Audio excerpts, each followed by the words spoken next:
So you're looking for some basic modding tips for the 2014-2015 Infiniti Q50. That's the one with the VQ37. Well, I got some tips for you. Sick.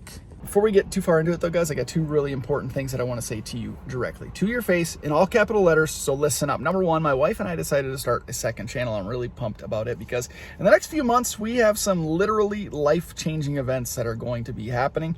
We've had a dream for the last several years, and over the last year or two, we've really been talking about it hard, but it's time now. It's time to just pursue it, and we're going to make it happen because no one lays on their deathbed and regrets the things that they did do, but they certainly regret the things that they didn't, and we don't want to be in that position. So here we go. It is what it is. We're taking a leap of faith. We're going to do it, and I'm really, really excited about it. We've got some cool people on board as well, and I think even Z1 Motorsports might be on board to help us out a little bit in one way or another, so that might give you a little bit of a hint of what's to come, but it's going to be dramatically different than what you've seen from Speed Culture Studios up to this point. So I'm really, really excited. The channel is called The Next Chapter. We've already uploaded a couple of things, but I would encourage you guys, if you would, please, go to the link to that channel in the description below and just subscribe. We got a couple of videos uploaded, but there's going to be some stuff coming in the next couple of weeks as some of these plans start to be put into place and action starts to be taken on some of these plans to make some things happen here in the next month or two. But stuff's really going to hit the fan summer into the fall and into the winter. So I'm really excited, but more stuff coming for Speed Culture Studios as well. In fact, us taking part in this plan, in this dream, making this stuff happen is actually going to dramatically broaden the horizons for the Speed Culture channel as well. So I'm excited for more reasons than one, and I hope you guys will follow along on both channels. Good stuff coming, so I appreciate that. But number two, and even more importantly so, is that Speed Culture Studios hit 25,000 subscribers recently. And not only that, we blew right past that, and we're well over 26,000 subscribers now at this point. And I can't thank you guys enough for the continued support. But with that being said, we got to do a giveaway. It's been a while, and we got to celebrate this milestone. So Q50 products, a couple things that I have in my possession that I'm ready to give away at this point.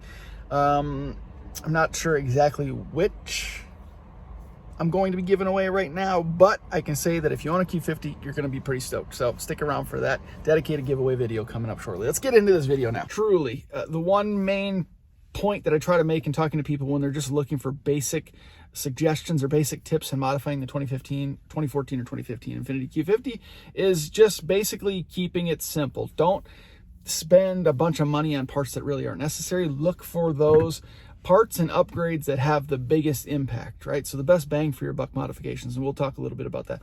Another point that I try to make is take advantage of the qualities that the Q50 already has. I mean, it's got a really nice exhaust note from the factory that can just be enhanced or refined, and it has really nice styling, great body lines, and a nice stance. The car looks good from the factory, particularly if you have the sport version, right?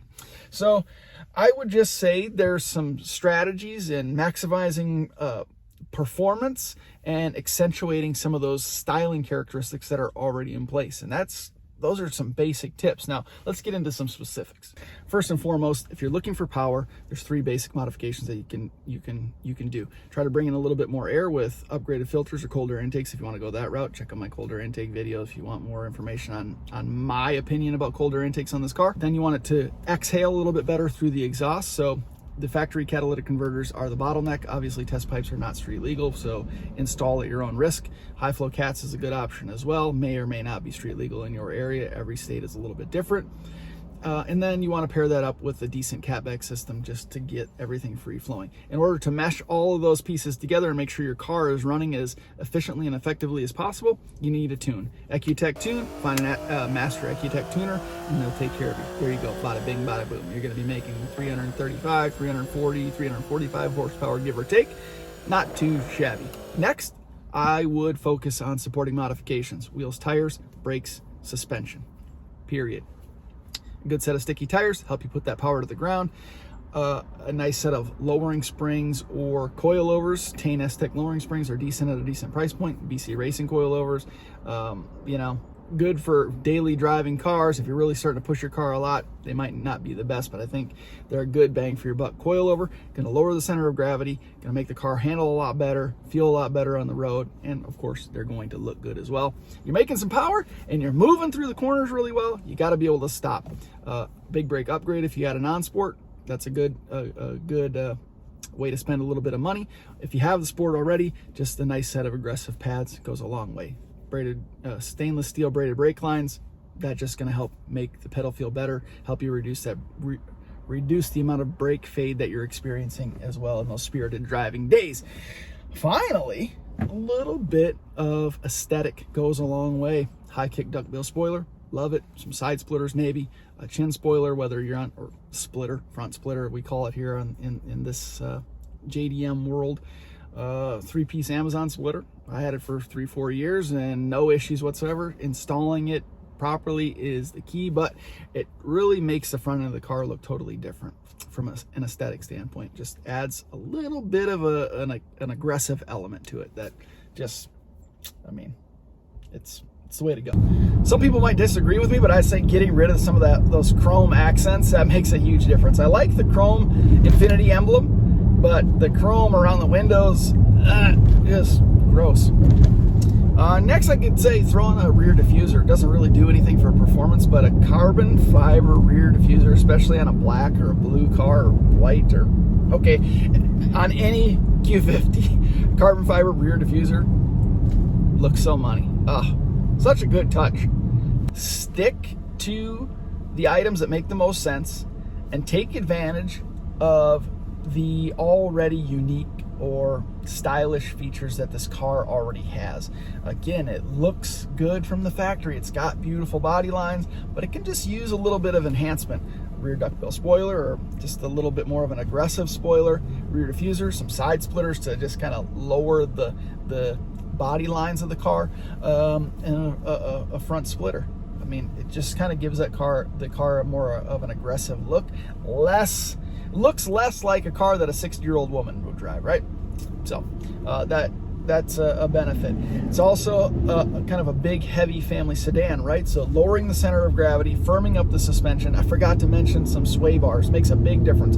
Hotchkiss sway bars, front and rear more specifically, but that kind of ties everything together. Your suspension lowers the center of gravity, makes it a little bit more stiff in the corners, gives you a little bit better handling capability, but the sway bars tighten everything up and just really allow you to better control your vehicle in the corners. If you're a straight line guy, it doesn't necessarily help you all that much, but if you're a guy that likes, or gal, that likes to take the twisty corners, sway bars, huge improvement, still one of my favorites. And then, of course, don't waste money on the horsepower mods. Don't worry about chasing horsepower. You can make all the power in the world, but if you can't put it to the ground effectively, what's the point anyway? So maximize what you can by spending as little as possible. That's sort of my suggestion. God, people are idiots. Here I am filming while I'm driving. Anyway, if you can just try to pull a little bit of power out of it without breaking the bank, that's all you need. And when you pair it with some good supporting mods, you're gonna have a car that is a totally different animal on the road. Those are my suggestions. Those are my basic modding tips for the Q50. If you have any questions, leave them down below. Please hit the link in the description for my second channel, my wife and I's second channel. She's gonna be involved more in this. I'm gonna make her be more involved. It was her idea. So go subscribe to that channel. We appreciate your support. Let's just get that thing ramped up. I'm excited. I'm pumped. You guys have no idea. Literally, this is going to be huge. It's going to be huge. Thanks for watching this one. We'll see you in the next channel, and we'll see you in the next video. Appreciate it, guys. See ya.